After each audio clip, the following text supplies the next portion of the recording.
Hello बच्चों, स्वागत है आपके अपने यूट्यूब चैनल बीजे एजुकेशन में। आज हम उत्तराखंड पशुधन प्रसार अधिकारी के एक और सिलेबस से रिलेटेड टॉपिक को कवर करेंगे। जो टॉपिक है आपका वो है फैट, ठीक है, वसा भी कहते हैं जिसको हम हिंदी में, ठीक है। जिस प्रकार आप हमारी प्रीवियस प्लेलिस्ट जो बनी है उस वीडियो को देख रहे हैं तो वो हमें मोटिवेशन दे रहा है ताकि हम और भी अच्छी और डिटेल वीडियो लेके आएँ जो आपके आने वाले एग्ज़ाम के लिए महत्वपूर्ण रहे, ठीक है। और साथ ही साथ हम इसके जितना भी बड़ा सिलेबस है उसको क्या करेंगे, कवर करेंगे। और जो यूथ कंपटीशन टाइम्स की बुक है जूलॉजी बॉटनी, उसके एमसीक्यू चाहे वो 2001 के दिए गए हों एमसीक्यू या फिर 2021, 22, 23, जहाँ भी किसी भी राज्य में वो प्रश्न पूछे गए हैं किसी भी परीक्षा में, तो हम उस प्रश्नों को जूलॉजी बॉटनी के प्रश्नों को आपके पास लेके आएंगे जिससे आपकी तैयारी क्या हो और भी मजबूत बने, ठीक है। तो चलिए ज़्यादा समय नहीं लेते हैं, आज का टॉपिक देखते हैं वसा फैट्स। नोटबुक और पेन निकालिए और जहाँ जहाँ पे हम इम्पोर्टेंट लगेगा उसको क्या करें, नोट करते रहिए, ठीक है। सबसे पहले इंट्रोडक्शन देखते हैं। वसा कार्बन, हाइड्रोजन और ऑक्सीजन से बना एक क्या है, कार्बनिक यौगिक है। ये लिपिड समूह के अंतर्गत आता है। वसा पानी में अघुलनशील है, यानी वो पानी में घुलता नहीं है, इनसॉल्युबल है। लेकिन ऑर्गेनिक सॉल्वेंट जैसे क्लोरोफॉर्म, बेंजीन और एसीटोन में क्या होते हैं, घुलनशील होते हैं, ठीक है।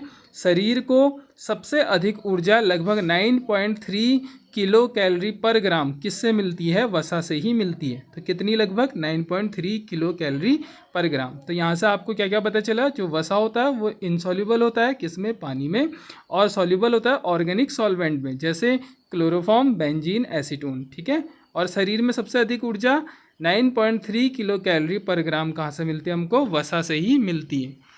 अब इंग्लिश में भी देख लेते हैं। Fat is an organic compound made up of carbon, hydrogen and oxygen. It belongs to a broader group called lipids. Fats are insoluble in water but soluble in organic solvent like chloroform, benzene and acetone. ठीक है.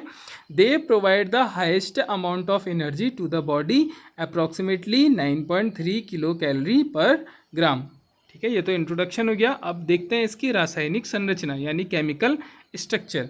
रासायनिक रूप से एक वास्तविक वसा जो आपका ट्राइग्लिसराइड है का निर्माण एक अणु ग्लिसरॉल और 3 अणु फैटी एसिड के आपस में मिलने से होता है। ग्लिसरॉल और फैटी एसिड के बीच बनने वाले बंध को एस्टर बंध कहते हैं। इंपॉर्टेंट पॉइंट, ग्लिसरॉल और फैटी एसिड के बीच बनने वाले बॉन्ड को क्या कहेंगे, एस्टर बॉन्ड। इस प्रक्रिया में पानी के 3 अणु बाहर निकलते हैं, डिहाइड्रेशन कहते हैं इसे हम, ठीक है। आगे देखते हैं केमिकली अ ट्रू फैट, जो आपका रासायनिक रूप से एक फैट क्या है, triglyceride is formed by the combination of 1 molecule of glycerol and 3 molecule of fatty acid. यानी एक मॉलिक्यूल आपका ग्लिसरॉल का होगा और 3 मॉलिक्यूल किसके होंगे, फैटी एसिड के। The bond formed between glycerol and fatty acid is called a ester bond. During this synthesis process, 3 molecules of water are released. इसी को हम क्या कहते हैं, डिहाइड्रेशन। तो अब देखिए, सिर्फ इससे आप समझोगे नहीं ना, तो इसके लिए हमें केमिकल रिएक्शन भी देखनी होगी। तो हम आगे आते हैं।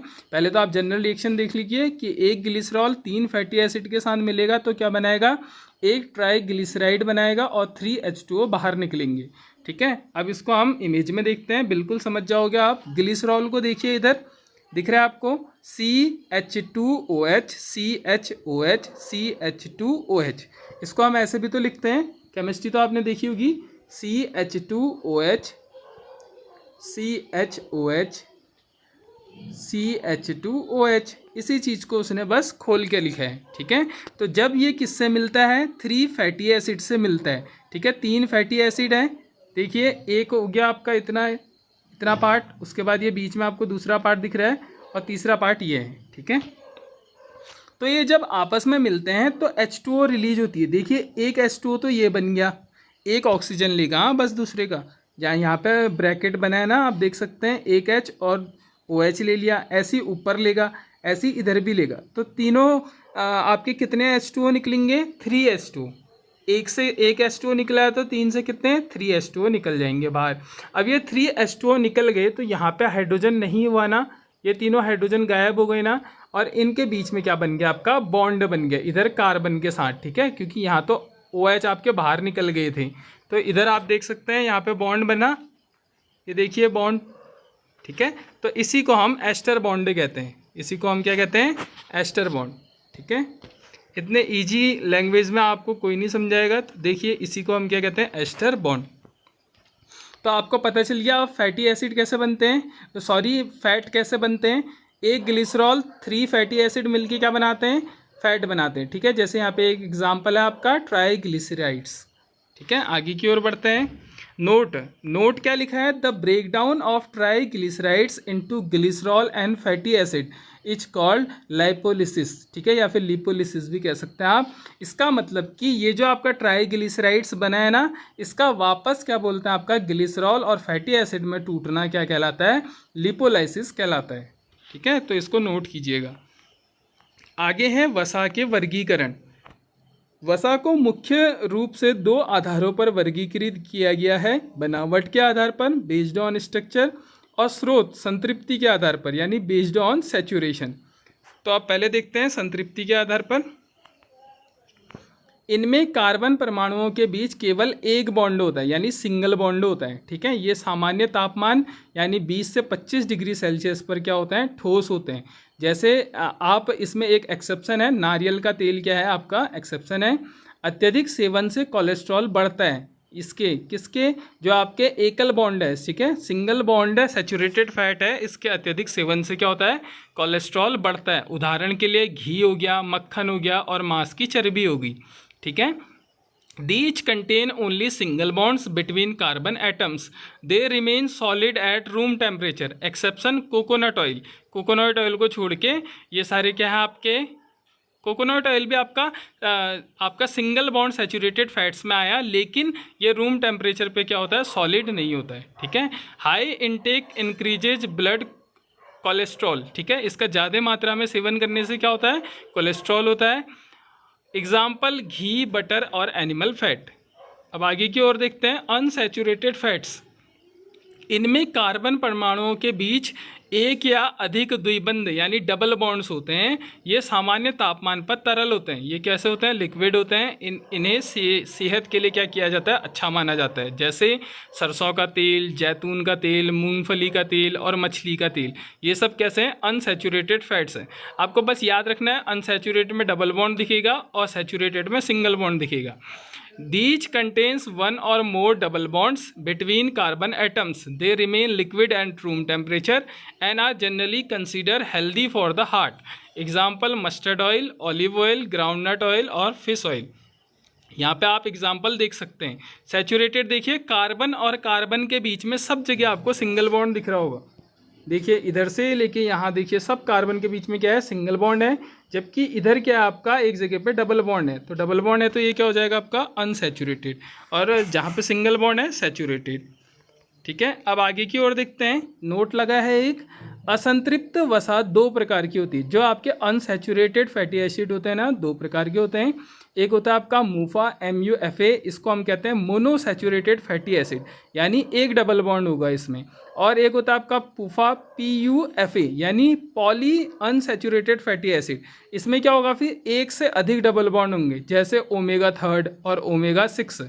फैटी एसिड पूफा के उदाहरण हैं, PUFA के उदाहरण हैं, जिन्हें आवश्यक फैटी एसिड कहते हैं। आवश्यक, एसेंशियल फैटी एसिड क्यों कहते होंगे एसेंशियल फैटी एसिड, क्योंकि हमारा शरीर जो है इन्हें खुद नहीं बना सकता, ठीक है। अब खुद नहीं बना सकता तो इसको हमको किस में, डाइट में, जो हमारा खाना है उसके तौर पे इसको लेना होता होगा, ठीक है। इसलिए इसको क्या कहते हैं, आवश्यक फैटी एसिड। अब आगे है संरचना की जटिलता के आधार पर, बेस्ड ऑन स्ट्रक्चर कॉम्प्लेक्सिसिटी, ठीक है। एक होते हैं सरल लिपिड्स, सिंपल लिपिड्स। ये केवल फैटी एसिड और अल्कोहल जैसे ग्लिसरॉल के एस्टर होते हैं। जैसे एग्जांपल आपका साधारण वसा हो गया और मोम हो गया, ठीक है। These are ester of fatty acid with various alcohol like glycerol. Examples include simple fats and waxes. उसके बाद होता है दूसरा आपका संयुग्मी या यौगिक लिपिड्स, जिसको हम कंपाउंड या कंजुगेटेड लिपिड्स भी कहते हैं। इनमें फैटी एसिड और अल्कोहल के साथ साथ कोई अन्य गैर लिपिड समूह भी जुड़ा होता है, जैसे फॉस्फोलिपिड, सेल मेम्ब्रेन में पाया जाता था ना फॉस्फोलिपिड, और glycolipid. These contain fatty acids, alcohol and an additional non lipid group. Example include phospholipids, found in cell membrane and glycolipids. तो आपने दो देखे ना, simple lipid, compound and conjugated lipid, इनके एग्जाम्पल पूछ सकता है, ठीक है। और तीसरा होता है आपका डिराइव्ड लिपिड। उसको देखने से पहले एक बार इसको देख लीजिए। लिपिड्स को हमने 3 पार्ट में डिवाइड किया, सिंपल और स्टोरेज लिपिड, कंजुगेटेड और कंपाउंड लिपिड्स और डिराइव्ड लिपिड। एग्जाम्पल क्या है सिंपल लिपिड के? नेचुरल, यहाँ पे नेचुरल होना था, ठीक है, नेचुरल फैट्स और वैक्सेस। और कंजुगेटेड और कंपाउंड लिपिड में फॉस्फोलिपिड्स, ग्लाइकोलिपिड्स और लिपोप्रोटीन और आपका डिराइव्ड प्रोटीन, ठीक है। अब डिराइव्ड प्रोटीन को देखते हैं। डिराइव्ड प्रोटीन ये सरल या यौगिक लिपिड के जल अपघटन से प्राप्त होते हैं, ठीक है, हाइड्रोलिसिस के द्वारा प्राप्त होते हैं, जैसे स्टेरॉइड, जैसे कौन? स्टेरॉइड, कोलेस्ट्रॉल और विटामिन डी। तो इसके एग्जाम्पल भी आपको पता चल गए। डिराइव्ड लिपिड के कौन कौन है? स्टेरॉइड, कोलेस्ट्रॉल और vitamin D. These are substances derived from the hydrolysis of simple or compound lipids. Example include steroids, cholesterol and vitamin D. ठीक है। अब इसके कार्य क्या होते हैं? फंक्शन, ठीक है। फंक्शन को देखते हैं। ऊर्जा का संचित स्रोत, ये शरीर का प्राथमिक ऊर्जा बैंक है। क्या है? इसमें ऊर्जा, एनर्जी जो होती है ना, वो स्टोर होती है। 1 ग्राम वसा से लगभग हमको 9.3 किलो कैलोरी पर ग्राम ऊर्जा मिलती है, ठीक है। इंसुलेशन, त्वचा के नीचे जमा वसा, एडिपोस टिश्यू शरीर की गर्मी को बाहर निकलने से रोकती है। थर्मल इंसुलेटर, मोटे को चिढ़ाते हो ना कि ठंडा नहीं लगता होगा करके, ठीक है, क्यों? क्योंकि त्वचा के नीचे जो जमा वसा है ना, एडिपोस टिश्यू, वो शरीर की गर्मी को बाहर निकलने से क्या करती है? रोकती है, ठीक है। अंगों की सुरक्षा, ये हमारे महत्वपूर्ण आंतरिक अंगों जैसे किडनी, हृदय के चारों ओर एक गद्दी, शॉक एब्जॉर्वर की तरह काम करती है। विटामिन का अवशोषण, वसा में घुलनशील विटामिन होती है, ये तो इजी है, आपने पढ़ा होगा। ए, डी, ई और के जो विटामिन है वो वसा में घुलनशील होती है, उसके अवशोषण के लिए अनिवार्य है। अगर वसा ही नहीं होगा तो विटामिन ए, डी, ई और के कैसे घुलेगी शरीर में, ठीक है। और जल में घुलनशील विटामिन कौन कौन होती है फिर? बी और सी, ठीक है। ऐसे इंग्लिश में पढ़ लेते हैं एक बार इसको। Concentrated energy source, it act as the primary energy reservoir. 1 gram of fat yields 9.3 kilo calorie per gram of energy, ठीक है। Thermal insulation, subcutaneous fat stored under the skin in adipose tissue. कहाँ store होती है? पूछा जाता है। Adipose tissue में। Prevents body heat loss and maintains temperature. Protection of organ, it forms a protective cushion, shock absorber around the vital internal organs like kidney and heart. Vitamin absorption, fat is essential for the absorption of fat soluble vitamins A, D, E and K. Water soluble vitamins B and C. अब इससे संबंधित खोजें, ठीक है, important है। कुछ वैज्ञानिक आए जिन्होंने कुछ खोजें की थी, तो उसको देख लेते हैं। सेव्रुल थे, मिशेल यूजिन सेव्रुल। इन्हें वसा के रसायन विज्ञान का जनक कहा जाता है, यानी फादर ऑफ फैट्स, ठीक है। इन्हें जो वसा के रसायन विज्ञान है उसका जनक माना जाता है। उन्होंने ही सबसे पहले फैटी एसिड और ग्लिसरॉल की खोज की और साबुन बनाने की प्रक्रिया को समझाया, ठीक है। तो साबुन बनाने की प्रक्रिया को हम सफोनिफिकेशन भी कहते हैं। उसके बाद आए ब्लोर, WR ब्लोर। 1943 में इन्होंने ही लिपिड शब्द का आधुनिक वर्गीकरण किया, यानी सिंपल लिपिड, कंपाउंड लिपिड और डिराइव्ड लिपिड किसने कहा? ब्लोर ने, ठीक है। तो WR ब्लोर ने ही लिपिड को 3 भागों में डिवाइड किया, सिंपल, कंपाउंड और डिराइव्ड, ठीक है। फिर आए जॉर्ज एंड मिल्ड्रेड बुर। 1929 में इन्होंने आवश्यक fatty acid, essential fatty acid जैसे लिनोलिक एसिड, एग्जाम्पल देखिए, आवश्यक जो असेंशियल फैटी एसिड होते हैं उसका एग्जाम्पल क्या है? Linoleic acid. इसकी खोज की और बताया कि ये शरीर के लिए क्यों ज़रूरी है, ठीक है। तो आपको आना चाहिए कि असेंशियल फैटी एसिड, नोट कीजिएगा इसको, लिनोलिक एसिड, इसकी खोज किसने की? जॉर्ज और मिल्ड्रेड बुर ने। अब आगे की ओर देखते हैं। वसा से संबंधित सभी टॉपिक हैं यहाँ पे। पहला है हाइड्रोजनीकरण। क्या है हाइड्रोजनीकरण? क्या होता है फिर देखिए, जब वनस्पति तेलों असंतृप्त वसा में निकिल उत्प्रेरक की उपस्थिति में हाइड्रोजन गैस प्रवाहित की जाती है तो वो ठोस घी, डाल्टा वनस्पति घी में बदल जाता है। इसे हम ट्रांस फैट भी कहते हैं, जो हृदय के लिए अत्यंत हानिकारक है, ठीक है। तो अब जो निकिल, यहाँ पे उत्प्रेरक वर्ड आया, उत्प्रेरक क्या होता है? उत्प्रेरक वे होते हैं जो रिएक्शन में पार्टिसिपेट तो करते हैं, ठीक है, लेकिन रिएक्शन पूरी होने के बाद क्या हो जाते हैं? हट जाते हैं। देखिए, रिएक्शन में पार्टिसिपेट का मतलब कि रिएक्शन को बढ़ाने में मदद करते हैं, रिएक्शन से जुड़ेंगे नहीं, ठीक है, एक रिएक्शन को पूरा करने में, ठीक है, उसकी एक्टिवेशन एनर्जी को कम करने के लिए, ठीक है। तो जो निकिल होता है वो आपका उत्प्रेरक, यानी कि आप ऐसा कह सकते हैं पुनर्बलन दे देता है। मान लीजिए आप किसी रिएक्टेंट को प्रोडक्ट में बदलने के लिए, ठीक है, रिएक्टेंट को जल्दी से प्रोडक्ट में बदलने के लिए उत्प्रेरक का यूज होता है, मान लीजिए, ठीक है। तो when hydrogen gas is pass through vegetative oils, जब हाइड्रोजन गैस को वेजिटेटिव ऑयल से गुजारा जाता है, unsaturated fat, in the presence of nickel, किसके प्रेजेंस में? Nickel catalyst, it converts into solid fat, ये किस में कन्वर्ट हो जाता है? सॉलिड फैट में, जिसको हम वनस्पति घी भी कहते हैं। और इस प्रोसेस को क्या कहते हैं? Trans fat. इससे मतलब ट्रांस फैट मिलता है हमको, which are highly detrimental to cardiovascular health, ठीक है, जो किसके लिए होता है? हार्ट के लिए क्या होता है? अत्यंत हानिकारक होता है। तो यहाँ पे देखिए रिएक्शन को देख लेते हैं एक बार। यहाँ पे आपको अनसैचुरेटेड फैटी एसिड दिख रहा होगा, ये किस में चेंज हो जाएगा? वेजिटेटिव ऑयल जो है आपका वेजिटेटिव घी में चेंज हो जाएगा, जो सैचुरेटेड होता है, ठीक है। इस रिएक्शन को आप लिख भी सकते हैं याद करने के लिए। आपको ध्यान रखना है, अनसैचुरेटेड डबल बॉन्ड होता है, सैचुरेटेड सिंगल बॉन्ड बन जाएगा। आगे की ओर बढ़ते हैं। यहाँ पे आपको आर क्या है करके कन्फ्यूजन हो रहा होगा। आर एल्किल ग्रुप होते हैं, 12th में आपने पढ़ा होगा। CH3 ग्रुप को हम एल्किल ग्रुप कहते थे। यहाँ पे आर CH2 CH3 भी हो सकता है, ठीक है, ऐसे CH2 CH2 CH3 ऐसे करके कितनी भी लंबी चेन हो सकती है। उसके बाद आगे की ओर पढ़ते हैं, वसा का पाचन और पाइसीकरण, डाइजेशन एंड इमल्सिफिकेशन। वसा का पाचन मुख्य रूप से छोटी आंत स्मॉल इंटेस्टाइन में होता है। लीवर से निकलने वाला जो पित्त रस होता है ना, बाइल जूस, तो आपको यहाँ से एक और प्रश्न बना, लीवर से कौन सा जूस निकलता है? Bile juice. वसा के बड़े कणों को छोटे कणों में तोड़ता है, जिसे हम क्या कहते हैं? पाइसीकरण, इमल्सिफिकेशन। तो इमल्सिफिकेशन क्या हुआ? वसा के जो बड़े कण हैं उसको छोटे कणों में तोड़ेगा, तो उसे हम इमल्सिफिकेशन कहते हैं। इसके बाद अग्नाशय जो पैनक्रियाज है उसका लाइपेज एंजाइम इसका पाचन करता है, ठीक है, किसका? वसा का।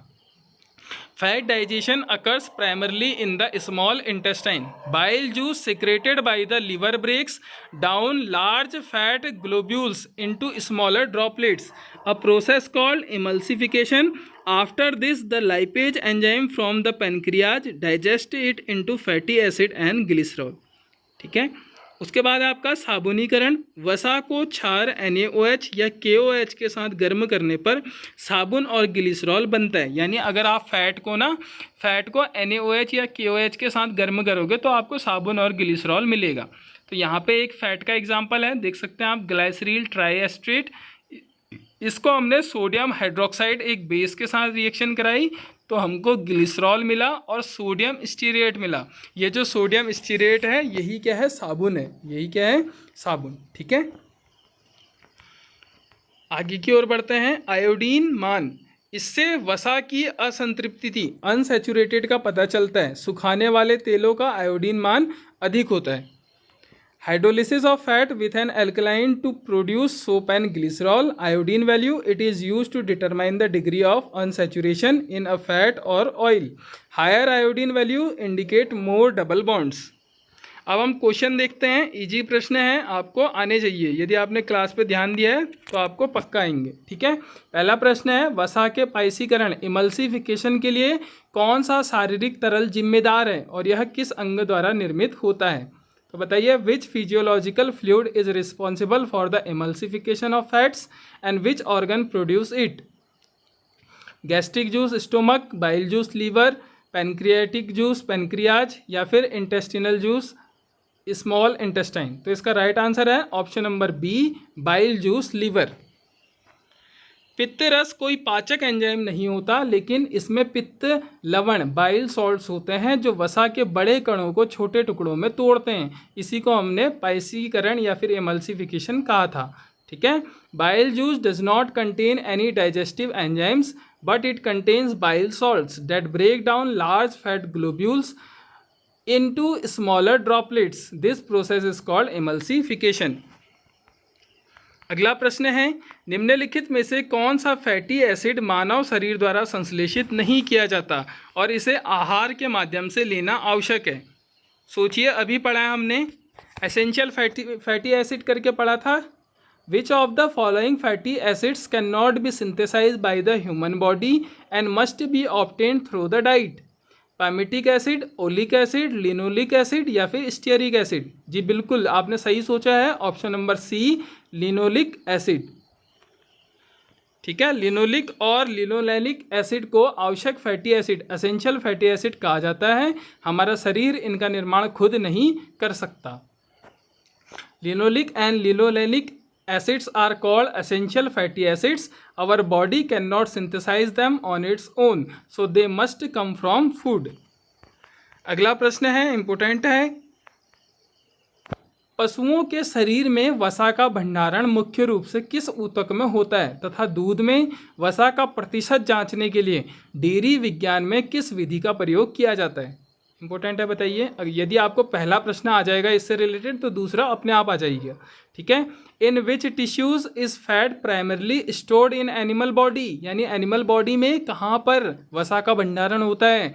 And which method is use in dairy science to determine the fat percentage in milk, यानी मिल्क में, दूध में कितना वसा है उसकी प्रतिशत जानने के लिए डेयरी विज्ञान में कौन सी विधि है? ऑप्शन है आपके एपिथेलियल टिश्यू और हॉफमैन मेथड, एडिपोज टिश्यू और गर्बर मेथड, एरियोलर टिश्यू और कैस्डॉल विधि, या फिर कैस्डॉल मेथड, या फिर टेंडन टिश्यू या ब्यूरेट मेथड। तो इसका राइट आंसर है ऑप्शन नंबर बी। ठीक है, एडिपोज टिश्यू और गर्बर विधि। ठीक है, आगे देखते हैं, वसा का संचय त्वचा के नीचे एडिपोज ऊतक, वसामयी ऊतक में होता है। दूध में फैट चेक करने के लिए लैक्टोमीटर के अलावा, एक तो आपका लैक्टोमीटर है, उसके अलावा प्रयोगशाला में गर्बर विधि का उपयोग किया जाता है। Fat is stored under the skin in adipose tissue. In laboratories the Gerber method is the standard volumetric method used to measure fat content in milk. अगला प्रश्न है, प्रश्न संख्या 4, वसा और तेलों के खराब होने या विकृत गंधिता, रेंसिडिटी के दौरान मुख्य रूप से किस प्रकार की रासायनिक अभिक्रियाएं होती हैं? During the rancidity of fats and oils which types of chemical reaction primarily takes place? तो रेंसिडिटी तो आपने क्लास 9th से पढ़ी है।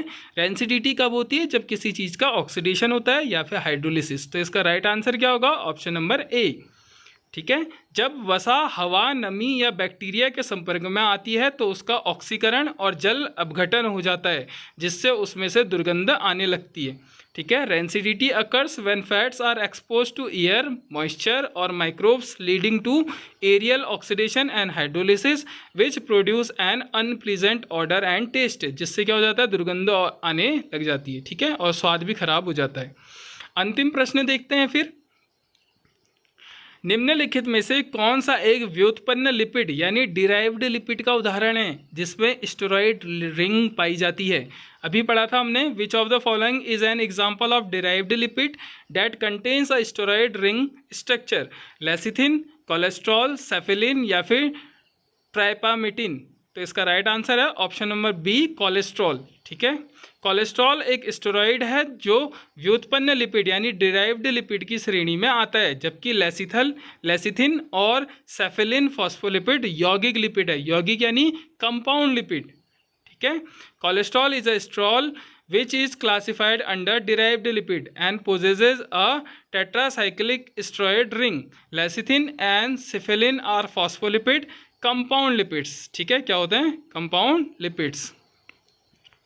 ठीक है, तो यहाँ पे हमारा आज का टॉपिक फैट्स कंप्लीट होता है। आपको वीडियो कैसा लगा कमेंट बॉक्स में बताइएगा। बीजे एजुकेशन के चैनल में पहली बार आए हैं तो चैनल को सब्सक्राइब करें, वीडियो को ज़्यादा से ज़्यादा शेयर करें और नोट्स के लिए हमारे टेलीग्राम चैनल को ज्वाइन करें, जिसकी लिंक हमारे वीडियो के डिस्क्रिप्शन में। ठीक है, तो मिलते हैं नेक्स्ट वीडियो के लिए, तब तक के लिए अपना ध्यान रखें।